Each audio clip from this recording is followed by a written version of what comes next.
Con la independencia, ¿qué pasa con las pensiones? Antes de hablar de futuro, hablemos de presente.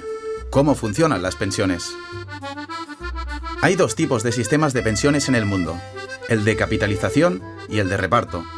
En el sistema de capitalización, los trabajadores ahorran dinero en un fondo de capital, que se invierte en distintos lugares para ir generando intereses. Todo el dinero acumulado sirve para pagar al trabajador cuando se jubila. Funciona de forma similar a los planes de pensiones privados que ofrecen los bancos y que aquí sirve para complementar la pensión que paga el Estado. Pero en España, el sistema público de pensiones es el de reparto. Con este sistema, las cotizaciones de los trabajadores de hoy se reparten entre los pensionistas de hoy. Es decir, el dinero cotizado no se acumula en ninguna parte. Así que, si Cataluña se independiza, seguiría teniendo trabajadores que seguirían cotizando. Por lo tanto, seguiría habiendo dinero para seguir pagando pensiones. Obvio, ¿no?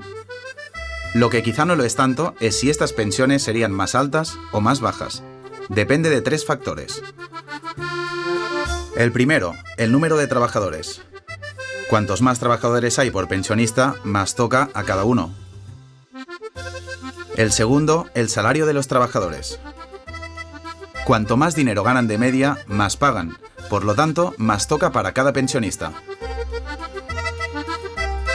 El tercero, el porcentaje de este salario que paga de cotización.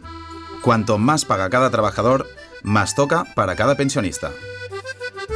¿Y con una Cataluña independiente, qué pasaría? En Cataluña hay 2,54 trabajadores por pensionista, mientras que en España hay 2,48. Como aquí la ratio es un poco más alta, habría un poco más de pensión.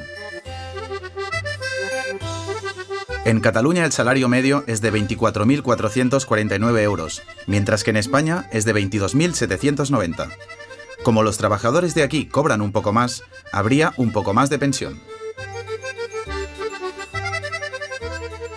Y con un poquito de aquí y un poquito de allí, si pagásemos el mismo porcentaje de cotización que pagamos ahora formando parte de España, podría haber más pensión, un 10% más.